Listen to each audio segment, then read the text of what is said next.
Hello students, आज के इस वीडियो में हम कक्षा 7 विज्ञान के अध्याय 18 के प्रश्न उत्तर करेंगे। अगर आपने हमारे चैनल को सब्सक्राइब नहीं किया तो चैनल को सब्सक्राइब कर लें। शुरू करते हैं। पहला प्रश्न है, रिक्त स्थानों की पूर्ति करो। पहला रिक्त स्थान है, जल को स्वच्छ करना संदूषकों को दूर करने का प्रक्रम है। अगला रिक्त स्थान है, घरों द्वारा निर्मुक्त किए जाने वाला वाहित मल अपशिष्ट जल कहलाता है। अगला रिक्त स्थान है, शुष्क आपंक का उपयोग खाद के रूप में किया जाता है। अगला रिक्त स्थान है, नालियाँ ठोस खाद्य पदार्थों और सैनिटरी टॉवल से अवरुद्ध हो जाती हैं। अगला प्रश्न है, वाहित मल क्या है? अनुपचारित वाहित मल को नदियों अथवा समुद्र में विसर्जित करना हानिकारक क्यों है, समझाइए।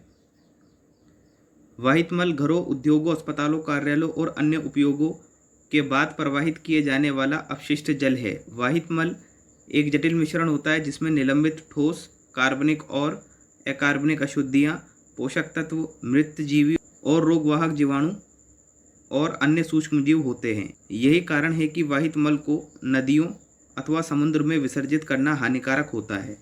अगला प्रश्न है, तेल और वसाओं को नाली में क्यों नहीं बहाना चाहिए, समझाइए। तेल और वसाओं को नाली में बहाने पर ये पाइप में कठोर पदार्थ की परत जमाकर उन्हें अवरुद्ध कर सकते हैं। खुली नाली में वसा मृदा के रंध्रों को बंद कर देती है, जिससे उसकी जल को फिल्टर करने की प्रभाविता कम हो जाती है। इसलिए तेल और वसाओं को नाली में नहीं बहाना चाहिए। अगला प्रश्न है, अपशिष्ट जल से स्वच्छ जल प्राप्त करने के प्रक्रम में सम्मिलित चरणों का वर्णन कीजिए। सर्वप्रथम अपशिष्ट जल को ऊर्ध्वाधर लगी छड़ों से बने शलाका छन्ने से गुजारा जाता है। इससे अपशिष्ट जल में उपस्थित कपड़ों के टुकड़े, डंडियाँ, डिब्बे, प्लास्टिक के पैकेट, नैपकिन आदि जैसे बड़े साइज के संदूषक अलग हो जाते हैं। अब वाहित अपशिष्ट जल को ग्रिट और बालू अलग करने की टंकी में ले जाया जाता है, जिससे उसमें उपस्थित बालू, ग्रिट और कंकड़ पत्थर उसकी पेंदी में बैठ जाते हैं। फिर जल को ढलुआ पेंदी वाली टंकी में कई घंटों तक रखा जाता है, जिससे मल जैसे ठोस उसकी तली के मध्य भाग में बैठ जाते हैं। निर्मलीकृत जल में पंप द्वारा वायु को गुजारा जाता है, जिससे उसमें वायवीय जीवाणुओं की वृद्धि होती है। कई घंटों के पश्चात जल में निलंबित टंकी की पेंदी में सक्रियत आपंक के रूप में बैठ जाते हैं। सक्रियत आपंक लगभग 97% जल है। जल को बालू बिछाकर बनाए शुष्कन तलों अथवा मशीनों द्वारा हटा दिया जाता है। उपचारित जल में अल्प मात्रा में कार्बनिक पदार्थ, निलंबित तत्व होते हैं। इसे समुद्र, नदी अथवा भूमि में विसर्जित कर दिया जाता है। अगला प्रश्न है, आपंक क्या है, समझाइए कि इसे कैसे उपचारित किया जाता है। अर्धठोस मल जो अपशिष्ट जल उपचार के दौरान नीचे बैठ जाता है उसे आपंक कहा जाता है।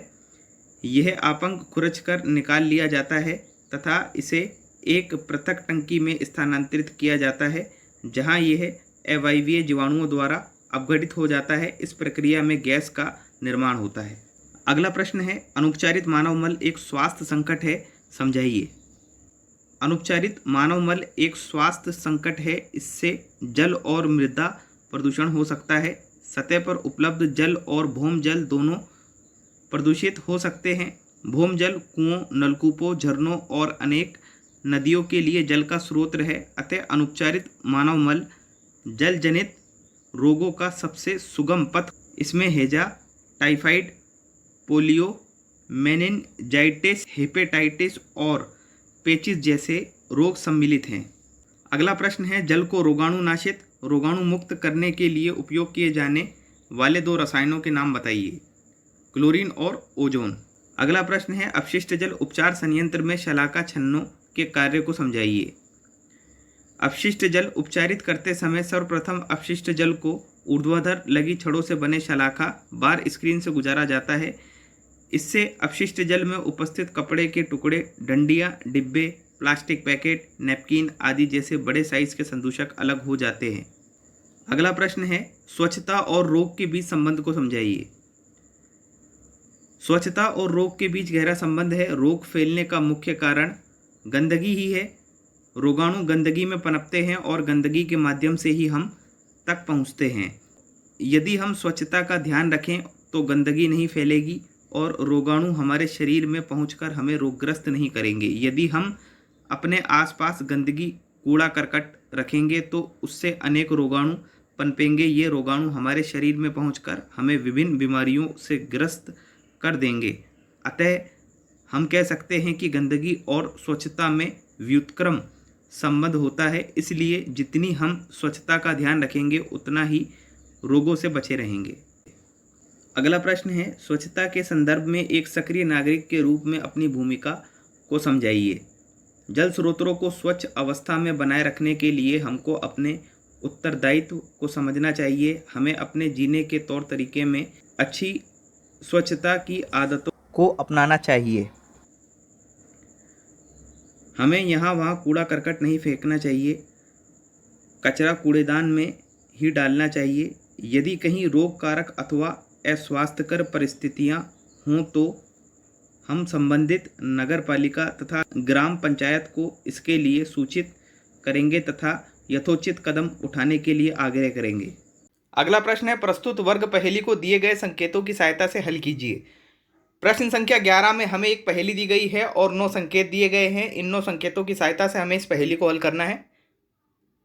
तो पहला संकेत है, जल उपचार में रोगाणुनाशन के लिए प्रयुक्त एक रसायन। इसका उत्तर होगा ओजोन, और ये हमें लिखना है ऊपर से नीचे।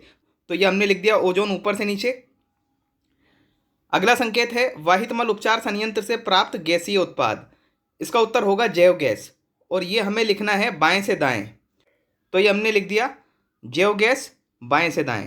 अगला संकेत है, वह सूक्ष्म जीव जो ऑक्सीजन की अनुपस्थिति में जैव पदार्थों का विघटन करते हैं। इसका उत्तर होगा अवायवीय जीवाणु, और ये हमें लिखना है ऊपर से नीचे। तो ये हमने लिख दिया अवायवीय जीवाणु ऊपर से नीचे। इसी प्रकार अगला संकेत है, इस प्रक्रम में प्रदूषित जल से वायु को गुजारा जाता है। इसका उत्तर होगा वातन, और ये हमें लिखना है बाएं से दाएं। तो ये हमने लिख दिया वातन बाएं से दाएं।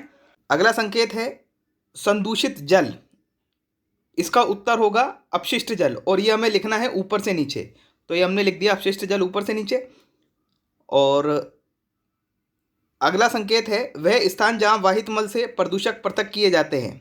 इसका उत्तर है ऊर्ध्वाधर शलाका, और ये हमें लिखना है ऊपर से नीचे। तो ये हमने लिख दिया ऊर्ध्वाधर शलाका ऊपर से नीचे की ओर। अगला संकेत है, वाहित मल ले जाने वाले। इसका उत्तर है सीवर, और ये हमें लिखना है बाएं से दाएं। तो ये हमने लिख दिया सीवर बाएं से दाएं। अगला संकेत है, उपयोग के बाद नालियों में बहता जल। इसका उत्तर है वाहित मल, और ये हमें लिखना है बाएं से दाएं। ये वाहित मल बाएं से दाएं। आखिरी संकेत है, अनेक व्यक्ति इसका विसर्जन खुले स्थानों में करते हैं। इसका उत्तर होगा मल, और ये लिखना है ऊपर से नीचे की ओर। तो ये हमने लिख दिया मल ऊपर से नीचे की ओर। अब हम कुछ अन्य महत्वपूर्ण प्रश्न देखेंगे जो कि परीक्षा की दृष्टि से महत्वपूर्ण हैं। तो शुरू करते हैं। पहला प्रश्न है, अपशिष्ट जल कहाँ जाता है और इसका क्या होता है? अपशिष्ट जल उपचार संयंत्र में जाता है, जहां इसका भौतिक, रासायनिक और जैविक प्रक्रमों के द्वारा उपचार किया जाता है ताकि इसे पुनः उपयोग योग्य बनाया जा सके। अगला प्रश्न है, यदि आपके घर के आसपास मल जल निकास व्यवस्था तंत्र नहीं है तो वाहित मल का निपटान प्रबंधन कैसे होता है? वाहित मल को पहले घर के अंदर जमीन के नीचे बने टैंक तक पहुंचाते हैं। इसका पानी तो धीरे धीरे जमीन के अंदर स्थंदित हो जाता है और शेष बचे ठोस अपशिष्टों को समय समय पर टैंक साफ करते समय सफाई कर्मचारियों से बाहर निकलवा दिया जाता है।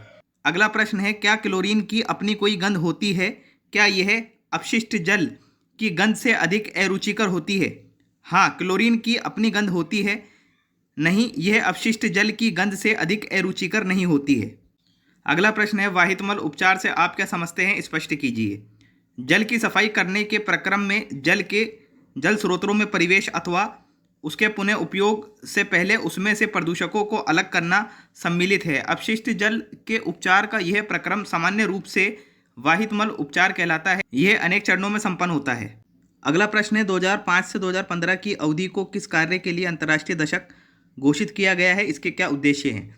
जनसंख्या वृद्धि, प्रदूषण, औद्योगिक विकास, कुप्रबंधन और अन्य कारकों के कारण लवण ताजे जल की आपूर्ति में बढ़ती कमी को गंभीरता से समझते हुए विश्व जल दिवस 22 मार्च 2005 को संयुक्त राष्ट्र की जनरल असेंबली ने 2005 से 2015 की अवधि को जीवन के लिए जल पर कार्य के लिए अंतर्राष्ट्रीय दशक के रूप में घोषित किया है। इस दशक में किए जाने वाले सभी प्रयासों का उद्देश्य उन व्यक्तियों की संख्या को घटाकर आधा करना है जिन्हें सुरक्षित पेयजल उपलब्ध नहीं है।